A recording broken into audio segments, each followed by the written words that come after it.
अस्सलाम वालेकुम and a very warm welcome. आप देख रहे हैं आज पाकिस्तान, मैं हूं सिद्रा इकबाल और यकीनन इस वक्त खित्ते में सबसे बड़ी खबर, बल्कि इंटरनेशनल मीडिया पे भी सबसे बड़ी खबर formation of government in Afghanistan है। यानी अफगानिस्तान में जो हुकूमत साजी का अमल तेजी से आगे बढ़ रहा है, उसको लेकर खित्ते में ही और अक़वाम आलम में एक तशवीश की फिजा है।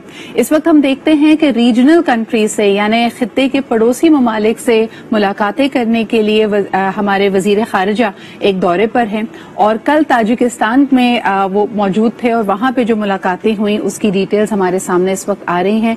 ताजिकिस्तान शायद उबूरी हुकूमत को एक्सेप्ट नहीं अफगानिस्तान की, और ये एक बहुत बड़ा सवालिया निशान है। दूसरी तरफ अगर हम वजीर आजम इमरान खान साहब की बात करें, इनकी भी रूस की हुकूमत से इस वक्त गुफ्तगू चल रही है और सबके लिए यही तशवीश का आलम है। अगर विद इन अफगानिस्तान भी हम देखते हैं कियोस में कमी नहीं आई है, लेकिन बार बार जो अफगान तालिबान हैं वो इस बात की यकीन दहानी कर रहे हैं कि अमन अमान कायम रहेगा, इंसानी हुकूक की सल्बी नहीं होगी। So what does this exactly mean for Pakistan and for the people of Afghanistan as well, क्योंकि पाकिस्तान सिर्फ और सिर्फ ये चाहता है कि खित्ते में अमन अमान हो और ये हुकूमत साजी का जो अमल है, ट्रांजिशन ऑफ पावर जो है, वो स्मूथली हो। लेकिन इसमें पाकिस्तान का क्या किरदार हो सकता है, पाकिस्तान की हुकूमत का क्या किरदार हो सकता है, आइए इस पर बात करते हैं। हमारे साथ मौजूद हैं ब्रिगेडियर हारिस नवाज साहब। उनसे जानते हैं कि इस वक्त खित्ते में क्या सूरत हाल है और वो इन डेवलपमेंट्स को कैसे देख रहे हैं। अस्सलाम वालेकुम हारिस साहब, बहुत बहुत शुक्रिया हमारे साथ मौजूद होने के लिए। मेरा पहला सवाल आपसे यही होगा कि वजीर खारजा शाह महमूद कुरैशी साहब के दौरों को आप किस तरह देख रहे हैं?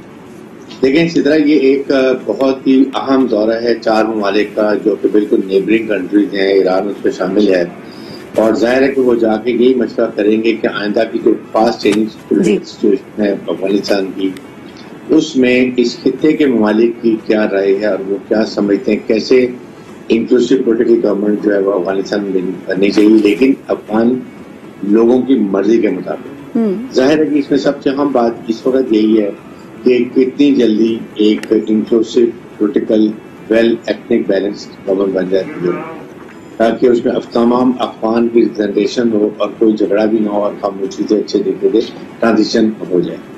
नंबर 2 बात यह है कि हालात अफगानिस्तान में क्या होंगे जब अमेरिकन ट्रूप्स वहां से चले जाएंगे। 31 अगस्त डेड लाइन, वो भी हमें मालूम है जी। नंबर 3 के वहां पर उनकी पॉलिसी क्या होगी, क्या होनी चाहिए जो एक्सेप्टेबल हो इस खित्ते के तमाम ममालिक को और इंटरनेशनल कम्युनिटी को। वो में कि उन्होंने इसमें औरतों और लड़कियों की क्या पॉलिसी तालीम की, उसके बाद वहाँ पर कितना खूनरेजी होती है नहीं होती है, वहाँ पर वो कितना आम माफी का ऐलान करते हैं, इस पर एक्चुअली फिजिकल मैनिफेस्टेशन क्या है, एक्चुअली क्या करते हैं, और जो वो कह रहे हैं इस पर अमल करते हैं कि नहीं करते हैं, कितने लोग आम माफी करते हैं, अफगान नेशनल आर्मी है, बाकी लोगों की पॉलिसी, उन्होंने पॉलिसी बड़ी क्लियर दी है। और जाहिर शामिल को ऐसी यही बातें करने गए हैं अपने बात कि हमने किस स्टेज पे किस मौके पे हमने कोशिश ये है कि इस खित्ते के तमाम मालिक इकट्ठे। बिल्कुल, लेकिन इस वक्त जो हमारे सामने सिचुएशन है ब्रिगेडियर साहब, हम देख सकते हैं कि वजीर खारजा इस वक्त मौजूद हैं दुशांबे में, और दुशांबे ने बड़ा क्लियर ये वाजे अपना स्टांस दे दिया है कि अगर सिर्फ और सिर्फ एक्सक्लूसिव तालिबान हुकूमत कायम होती है अफगानिस्तान में तो वो इसको कबूल नहीं करेंगे। अभी तक का उनका स्टांस ये है। क्या आपको लगता है कि फॉरेन मिनिस्टर ऑफ पाकिस्तान किसी तरह उनको इन्फ्लुएंस कर पाएंगे for the larger good of it? Because ऐसा नहीं लगता कि किसी जॉइंट सेटअप की तरफ अफगानिस्तान की हुकूमत जाएगी। It is most likely going to be a Taliban exclusive government. नहीं, मेरे ख्याल में ऐसा नहीं होगा। ये तालिबान किसी ने इनके साथ लड़ाई नहीं की है, सब ने इनको कंट्रोल हैंड ओवर किया है। काबुल में भी कंट्रोल हैंड ओवर कर दिया गया। मीन्स कहीं ना कहीं अंडरस्टैंडिंग है कि ये इसमें उज़्बेक्स भी होंगे, ताजिक भी होंगे, हज़ारास भी होंगे और उसके बाद पश्तून भी होंगे। आई एम श्योर कि इसके बगैर तो एक्सेप्टेबल किसी को भी नहीं होगी, और ना तालिबान ऐसा करेंगे। जब वो बात कर रहे हैं कि जी हम बिल्कुल करेंगे ये इंक्लूसिव गवर्नमेंट, मतलब यही है। इसलिए मेरे ख्याल में तालिबान को भी पता है कि उनको इस वक्त दुनिया की रिकग्निशन की जरूरत है, लेजिटिमेसी की जरूरत है, और उसके लिए क्या इंडिकेटर है, दे हैव टू फॉलो दोस। تو آئی تھنک ابھی بلکہ یہاں تک آپ کو کہہ دیے کہ ان کے امریکن کے جانے سے پہلے ہی ہم اپنی حکومت کو بنا لیں گے اور اناؤنس کر دیں گے. تو ابھی بجائے اس کے کہ ہم افغانستان کو اتنا پریشر ڈالیں جو پھر انٹرنیشنل کمیونٹی کر رہی ہے, کبھی IMF ورلڈ بینک ان کے اوپر سینکشن لگا رہا ہے, کبھی امریکنز لگا رہے ہیں, کبھی برٹشرز لگا رہے ہیں, کبھی جرمنز لگا رہے ہیں. That is very unfair.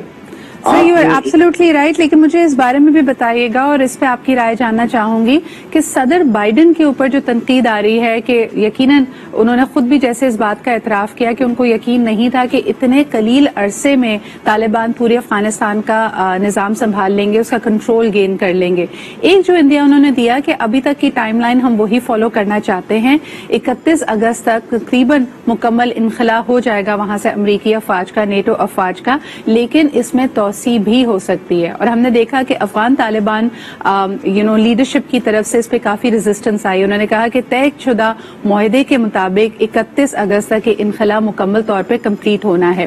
آپ سمجھتے ہیں کہ this can become a point of contention for both of them? دیکھیں, ایک تو بائیڈن کی سب سے بڑی غلطی یہ ہے کہ آپ کو کیا ایمرجنسی تھی اتنے ہیسٹ میں نکلنے کی اور ملک میں افراتفری اور خون خرابہ کرانے کی کوشش کی. جی, بات یہ کہ آپ نے پہلے کیوں نہیں اپنے سویلین کانٹریکٹرز کو جو لاجسٹکس میں تھے افغان نیشنل جو سپورٹ ان کو نکالا, اپنے سفارتی عملے کو نکالا, اور اینڈ میں آپ کہتے جی now we are ready to go. آپ نے پروگرام بھی چھوڑ دیا رات کی خاموشی میں, گورنمنٹ کو سرپرائز بھی کر دیا, اور اب آپ بات کریں سب سے بڑا فیلئر تھا کوشش یہ ان کی گئی کہ کسی طریقے سے یہاں پر خانہ جنگی ہو جائے, یہاں پر افراتفری ہو جائے, کسی طریقے سے حالات خراب ہوں, افغان طالبان کی اور نیشنل کی نارتھرن کی دبا کے لڑائی ہو, خون خراب ہو, جو ان کا انالیسس تھا کہ 1-1.5 سال تک لڑائی ہوتی رہی. تو اس کے بعد تاکہ انڈیا بھی پاکستان میں اور اس کے بعد TPP بھی, اس کے بعد NDA بھی مل کے خوب بلوچستان میں چائنا میں پرابلم کرے, ہمارا CPEC منصوبہ کامیاب نہ ہو. تو اس لیے اب ان کا تو کوئی بات نہیں ہے. آئی تھنک یہ طالبان نے ٹھیک کیا ہے, they are warning, but ultimately if they fail to evacuate everything by 31st August, I'm sure کہ ایک ہفتے کا ٹائم. برگیڈیئر صاحب, there are other elements involved. جیسے آپ نے خود کہا کہ اس وقت پروپیگنڈا بڑا زبردست ہو رہا ہے. اگر ہم انٹرنیشنل میڈیا کی طرف دیکھیں تو بار بار اقوام عالم, مغربی ممالک, یورپین یونین, امریکہ کہہ رہے ہیں کہ they are so concerned about the humanitarian crisis. لیکن ایک طرف پاکستان کو جو یعنی ہم نے دیکھا یونائٹڈ نیشنز کا جب سلامتی کونسل کا اجلاس ہوا 2 دفعہ ڈینائی کیا گیا پاکستان, جس کا سب سے بڑا بارڈر ملتا ہے, جو کہ اس 20 سالوں میں وار اگینسٹ ٹیرر میں ان کا ساتھ دے چکا ہے, ایک بڑا اہم کردار رہا ہے, اس کو ایک طرح سے سائیڈ لائن کرنے کی کوشش کی گئی. دوسری طرف یہ کہ جب پاکستان سے بار بار پوچھا جا رہا ہے کہ کیا آپ لیوے دیں گے انٹرنلی ڈسپلیس لوگوں کو, ریفیوجیز کو, بار بار پاکستان کا سٹانس رہا ہے کہ ہم اس کے متحمل نہیں ہو سکتے. آلریڈی 40-50 لاکھ افغان ریفیوجیز پاکستان میں ہیں اور ہم چاہتے ہیں کہ ڈگنیفائڈ طریقے سے ایک پیس وہاں پہ قائم ہو کہ ان کی واپسی ہو سکے.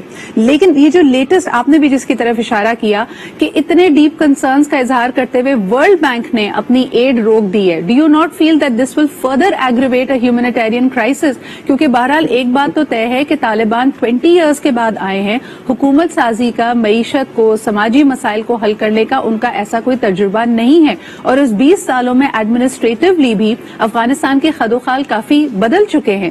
سو میں یہ سمجھنے کی کوشش کر رہی ہوں کہ اقوام عالم اس جلتی میں تیل ڈال رہے ہیں, وہاں مزید کیوس چاہتے ہیں یا اس کیوس کو سسٹین کرنا چاہتے ہیں, اس کو ڈیفیوز کرنا چاہتے ہیں؟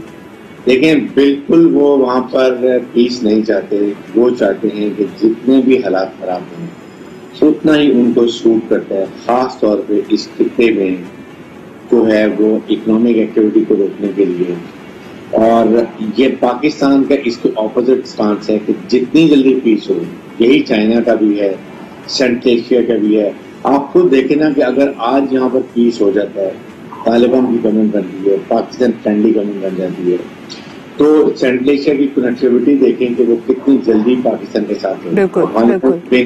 Big hurdle. So peace is in the advantage and the benefit of the region, लेकिन ऐसा लगता है कि कुछ कुव्वतें हैं जो यकीनन चाहेंगी कि यहाँ पे केओस रहे, जिससे ये जो खित्ते के ममालिक हैं और खुसूसन अफगानिस्तान के पड़ोसी ममालिक जिसमें चाइना शामिल है, ताजिकिस्तान शामिल है, पाकिस्तान और ईरान शामिल है, इन सब में भी ये फॉल थ्रू करता रहे और मजीद यहाँ पे अफरा तफरी रहे। बहुत बहुत शुक्रिया ब्रिगेडियर साहब हमारे साथ मौजूद होने के लिए। बढ़ते हैं ब्रेक की तरफ, लेकिन वापस आएंगे तो यकीनन जब हम पीस की बात करते हैं, अमन की बात करते हैं, तो इसका डायरेक्टली ताल्लुक है लोगों की आमदन से, उनके रोजगार से। इसमें माइक्रो फाइनेंस क्या रोल अदा कर सकता है, इस पे बात करते हैं एक छोटे से ब्रेक के बाद।